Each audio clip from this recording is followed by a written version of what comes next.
السلام علیکم ورحمۃ اللہ وبرکاتہ۔ فہم قرآن سیریز کے 19ویں قسط میں آپ سب کا خیر مقدم ہے۔ انشاءاللہ آج ہم 19ویں پارے کو سمجھنے کی سعادت حاصل کریں گے۔ یہ پارہ شروع ہو رہا ہے سورہ فرقان سے۔ سورہ فرقان میں 6 رکوع ہیں، اور یہ اپنے مفہوم کے لحاظ سے بلکہ اپنے مضامین کے لحاظ سے اس میں جتنے مختلف انداز کے مضامین آئے ہیں اور بہت ہی جامعیت کے ساتھ، وہ بہت اہم صورت ہے۔ بالخصوص انسان کی اپنی کردار سازی کے سلسلے میں یہ صورت بہت اہم ہے۔ اللہ تبارک و تعالیٰ نے اس صورت کے شروع میں اپنی عظمت کا بیان کیا ہے، اپنی عظمت کا ذکر کیا ہے۔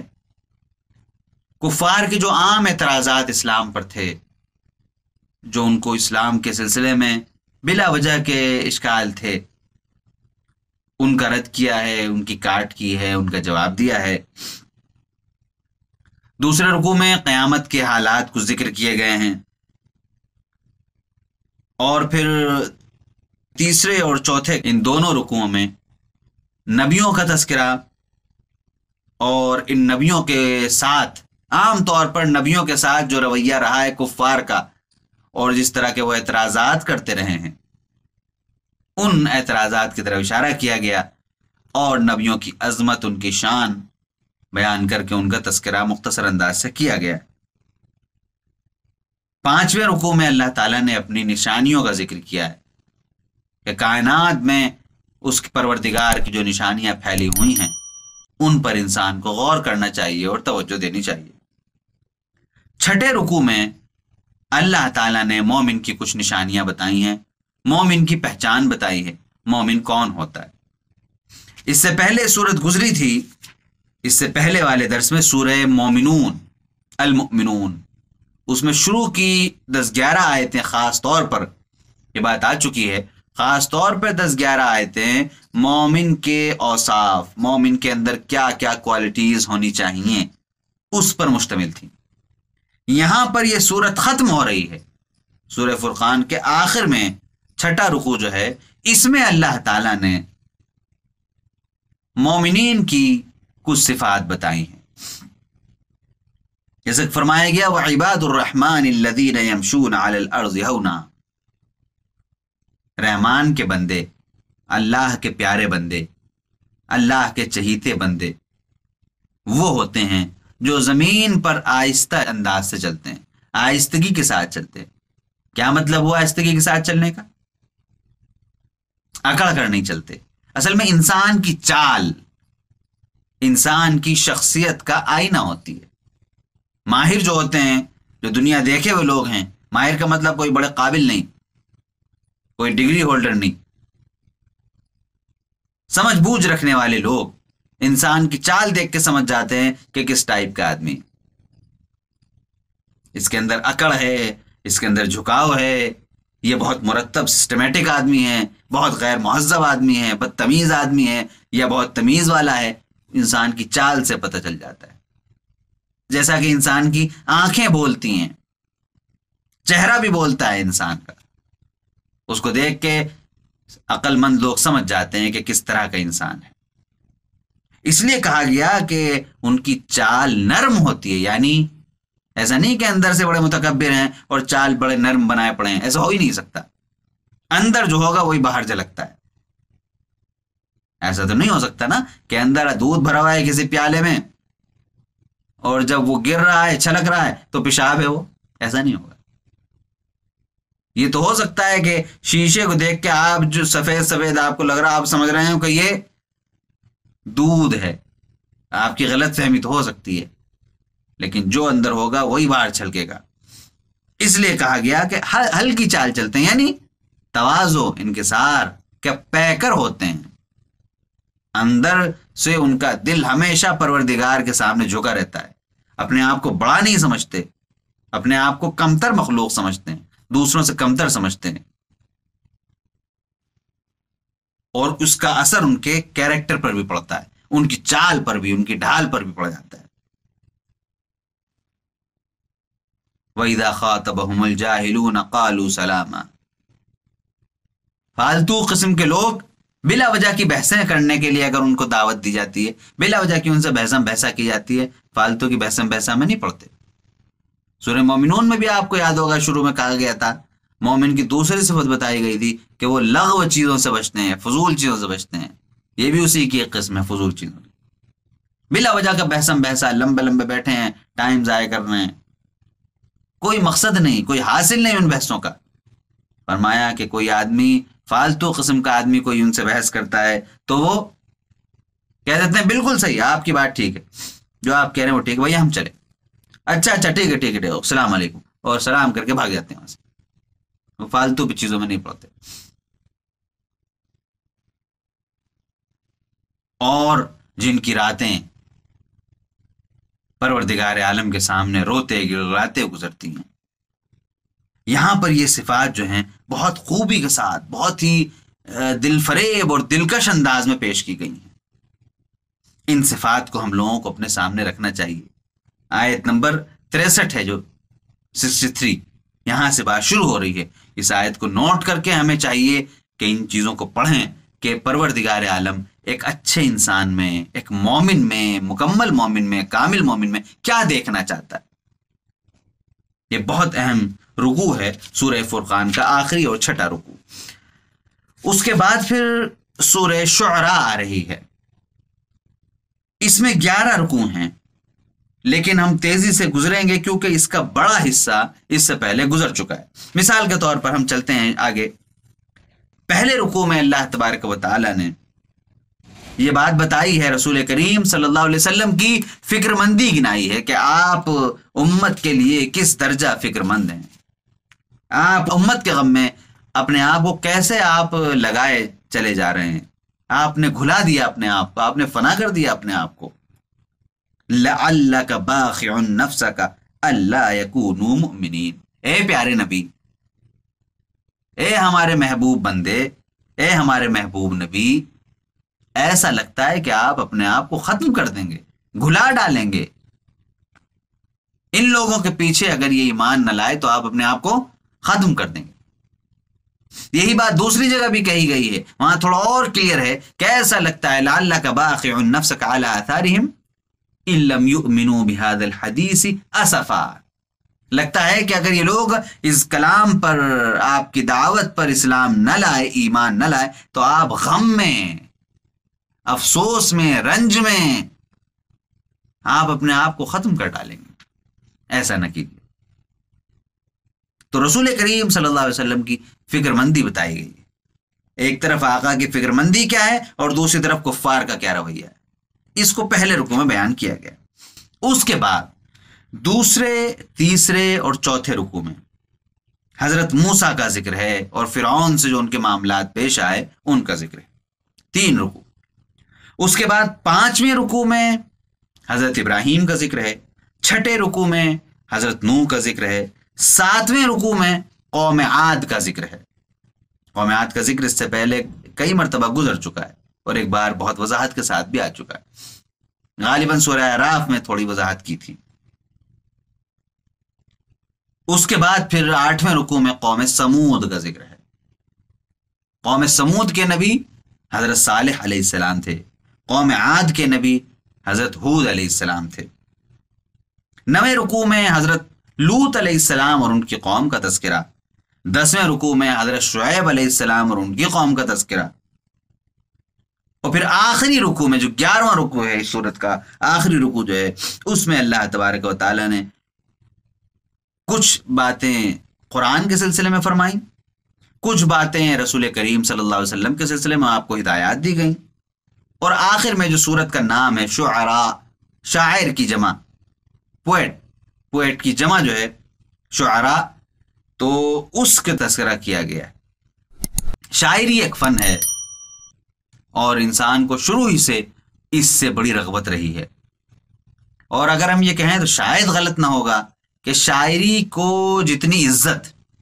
اور جتنا سر پہ بٹھایا گیا رسول کریم صلی اللہ علیہ وسلم سے پہلے کا جو عرب تھا، 100 200 300 سال کا عرب حضور سے پہلے کا، اس زمانے میں شاعری کو جتنی عزت دی گئی اتنی کبھی نہیں دی گئی، اور شاید کہیں نہیں دی گئی۔ عجیب و غریب واقعات شاعری کو اس زمانے میں ملتے ہیں۔ کسی قوم میں جس طرح سے ایک بہت ہی طاقتور آدمی کا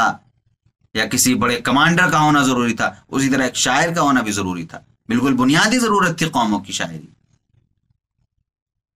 جس قبیلے میں کوئی بڑا شاعر ہو جاتا تھا، اس قبیلے کو لوگ بڑے فخر سے سر اٹھا کے پھرا کرتے تھے کہ فلاں شاعر کے قبیلے سے ہیں ہم۔ شاعری میڈیا کا کام کرتی تھی۔ کسی بڑے شاعر نے اگر ایک آدھ مصرع کہہ دیا، ایک شعر کہہ دیا کسی کے بارے میں خراب، تو بس وہ سمجھتا تھا کہ برباد ہو گیا، اس کا فیوچر ختم ہو گیا، ایسا ہو جاتا تھا۔ بہت سارے واقعات تاریخ میں اس طرح کے ملتے ہیں۔ تو شعراء کا تذکرہ کیا گیا اور یہ بتایا گیا کہ شاعری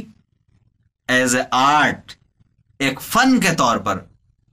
اس کو انکار نہیں کیا گیا، اس کو پسند کیا گیا۔ رسول کریم صلی اللہ علیہ وسلم نے شعراء کی عزت افزائی فرمائی، اپنی چادر مبارک عطا فرمائی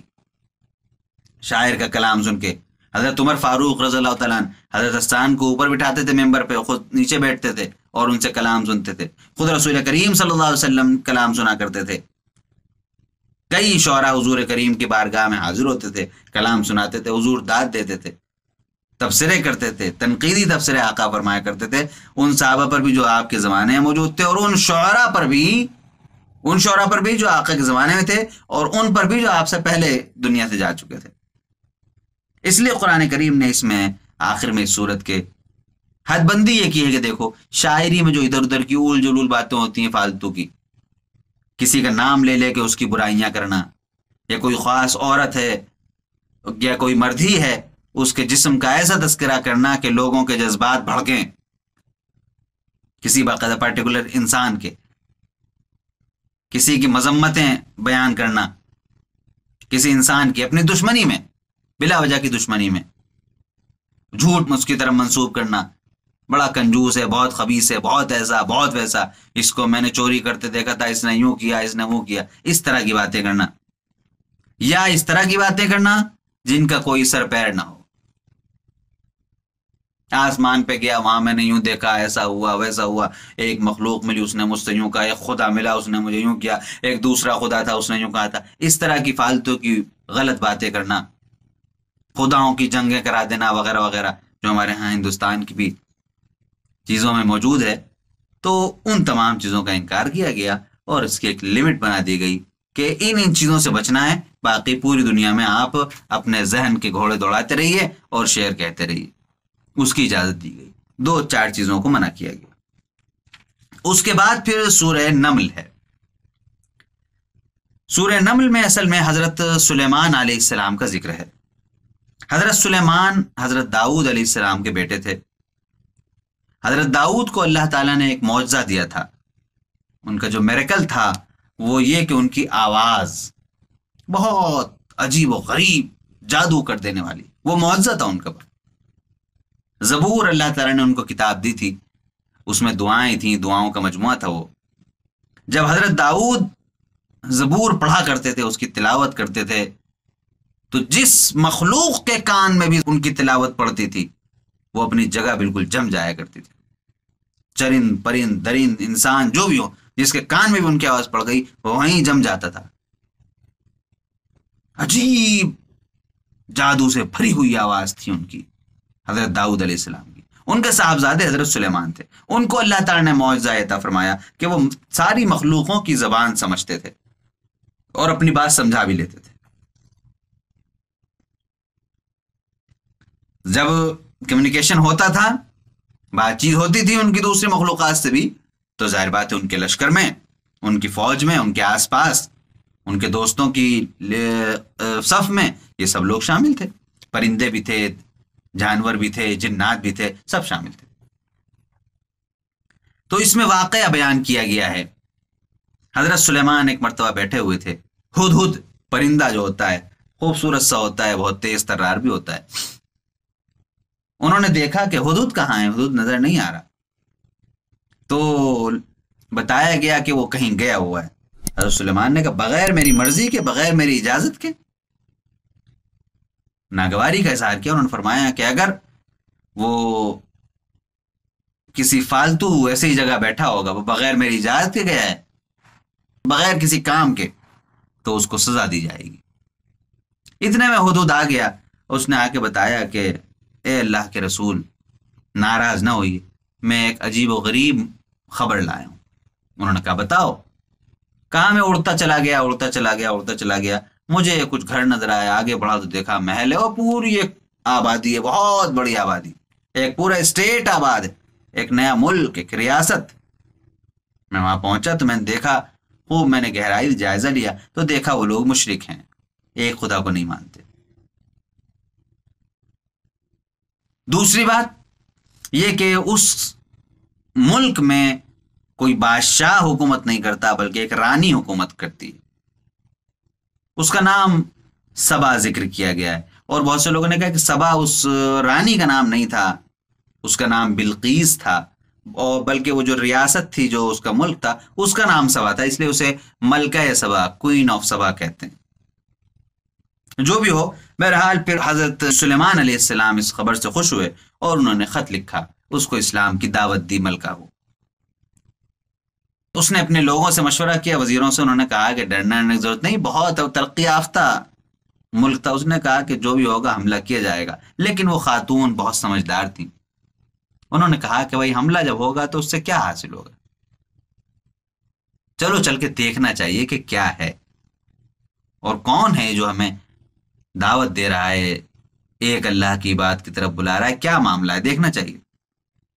حضرت سلیمان علیہ السلام نے، ان کے پاس ایک تھا جن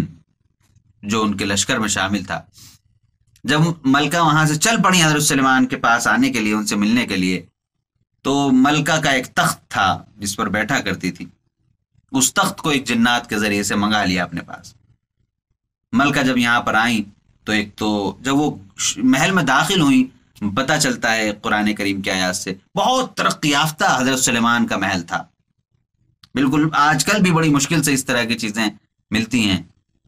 کہ جو فرش تھا اس کو دیکھ کے ایسا لگتا تھا کہ پانی بہہ رہا ہے۔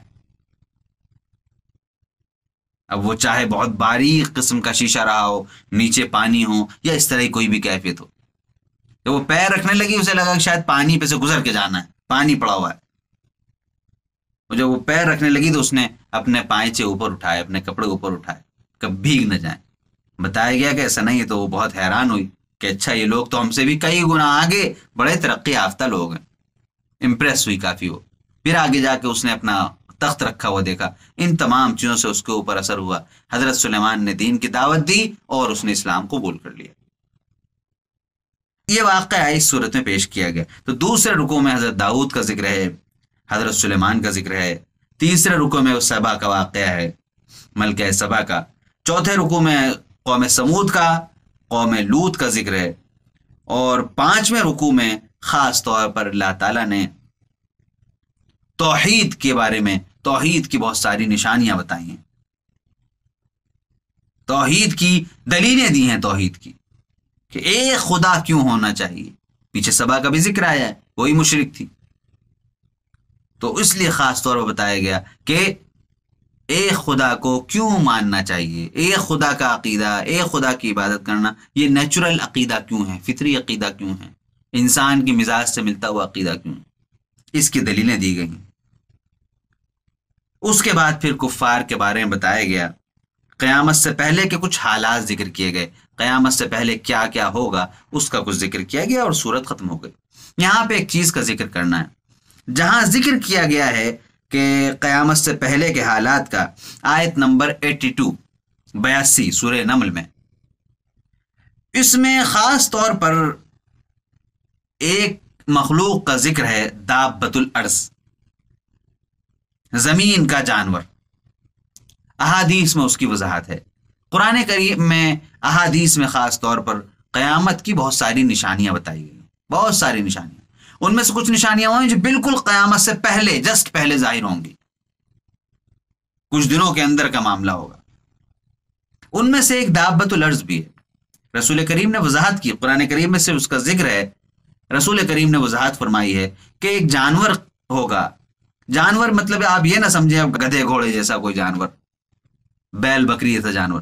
بلکہ دابا کہتے ہیں ایسی چیز کو جو بھاری بھرکم ہو، بڑی سی ہو، اور وہ بہت تیز ترار بھاگنے والی، ہرن کی طرح اچھلنے والی نہ ہو، اور ایسا بھی نہ ہو کہ سانپ کی طرح رینگتی ہو، لیکن ایک درمیانی رفتار سے چلنے والی ہو۔ جب ہم کہتے ہیں رینگنے والی تو بہت سے لوگ اس کو سمجھ لیتے ہیں بالکل سانپ جیسا یا کچھوے کی طرح۔ تو آہستہ آہستہ آہستہ کھسکنے والی ایک بڑی سی مخلوق، یہ جو ہوتی ہے آپ کی ٹینکیں وغیرہ ہوتی ہیں، اس کے لیے بھی لفظ استعمال کیا جاتا ہے۔ تو رسول کریم نے وضاحت فرمائی کہ یہ کس طرح کی ایک چیز ہوگی، ایک مخلوق ہوگی جو صفا اور مروہ پہاڑ مکہ مکرمہ میں جو ہے اس کے درمیان ہوگی، ہر انسان سے اس کی زبان میں بات کرے گی۔ اب یہاں پہ دو باتیں ہیں، یا تو واقعی دنیا ترقی کرتے کرتے آگے کہاں پہنچے گی ہمیں کیا پتا، آگے دنیا میں کیا کیا ہونا ہے ہمیں کیا پتا، آگے انسان کا کن کن مخلوقات سے سابقہ پڑنا ہے، کن سے گفتگو، کن سے بات چیت کے راستے ہموار ہوں گے، ہمیں کچھ نہیں پتا۔ تو اس لیے اگر ہم اس کو ایگزیکٹ اسی طرح مان رہے ہیں جیسا رسول کریم نے فرمایا، تو بالکل سیدھی بات ہے کہ صفا اور مروہ کے درمیان کوئی ایک جانور ہی نما چیز یا انسان سے ہٹی ہوئی کوئی چیز ہوگی، انسان نہیں ہوگی، کوئی چیز انسان سے ہٹی ہوئی ہوگی، اور ہوگی وہ مخلوق ہی، چاہے وہ زمین پھاڑ کے نکلے، کہیں سے آ کے وہاں کھڑی ہو جائے، کچھ بھی ہو،